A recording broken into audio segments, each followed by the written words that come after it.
រថយន្ត Bugatti Tourbillon កម្លាំងដប់1800សេសបោះចោល Turbo បំពាក់មកជាមួយប្រព័ន្ធ Hybrid បានធ្វើតែបើកបរជោគជ័យក្នុងលក្ខខណ្ឌអាកាសធាតុត្រជាក់ដក30អង្សាក្រុមហ៊ុន Bugatti បានបញ្ជូនរថយន្ត Hybrid លំដាប់កម្ពស់ Model Tourbillon ដែលមានកម្លាំងដប់1800សេសទៅធ្វើតេស្តផ្ទៀងផ្ទាត់សមត្ថភាពក្នុងលក្ខខណ្ឌអាកាសធាតុត្រជាក់រយៈពេល4សប្តាហ៍នៅមជ្ឈមណ្ឌល Comics Proving Ground ស្ថិតនៅក្នុងតំបន់ Archer Block ក្នុងប្រទេសអ៊ុយក្រែនដែលមានសីតុណ្ហភាពចុះត្រជាក់រហូតដល់ដក30អង្សាកម្មវិធីធ្វើតេស្តនេះត្រូវបានចងក្រងជាឯកសារនៅវគ្គចុងក្រោយនៃខ្សែវីដេអូដែលមានចំណងជើងថា A New Era របស់ក្រុមហ៊ុន Bugatti ផ្ទាល់បានធ្វើការសាកល្បងលើប្រព័ន្ធម៉ាស៊ីនត្រជាក់ប្រព័ន្ធកម្ដៅប្រព័ន្ធហ្វ្រាំង ABS ប្រព័ន្ធគ្រប់គ្រងស្ថិរភាពប្រព័ន្ធទប់លំនឹងនិងប្រព័ន្ធហ្វ្រាំងរបស់រថយន្តគំរូមួយនេះនៅលើផ្ទៃទឹកករលោងមានលាយឡំជាមួយព្រិលកកណែនព្រិលលលាយនិងផ្លូវកៅស៊ូសម្រាប់រថយន្ត Bugatti Tourbillon ត្រូវបានបង្កើតឡើងលើគ្រោងឆ្អឹងថ្មីសន្លាងដោយបំពាក់មកជាមួយម៉ាស៊ីន V16 Natural Aspirate រួមបញ្ចូលជាមួយម៉ូទ័រអគ្គិសនីចំនួន3និងប្រព័ន្ធចលករកូនកាត់ Hybrid អាចផលិតកម្លាំងសរុបរហូតដល់1800សេសផ្គូផ្គងជាមួយប្រអប់លេខអូតូ8វគ្គ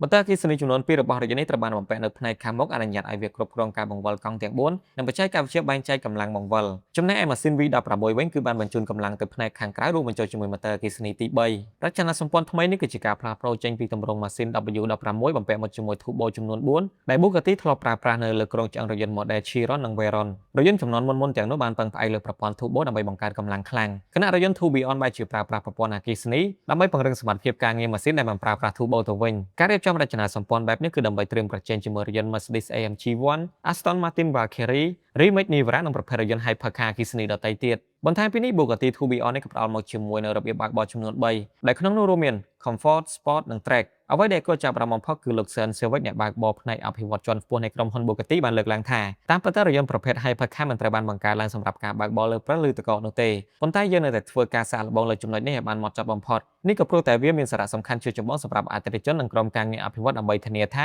Tourbillon អាចដំណើរការបានយ៉ាងល្អឥតខ្ចោះក្នុងគ្រប់លក្ខខណ្ឌអាកាសធាតុយ៉ាងណាមិញប្រសិនបើសមត្ថភាពរបស់វាមិនគ្រប់គ្រាន់ឬប្រហាក់ប្រហែលតែនឹងរថយន្តដទៃទៀតនោះវាមិនមែនជា Bugatti ទៀតឡើយ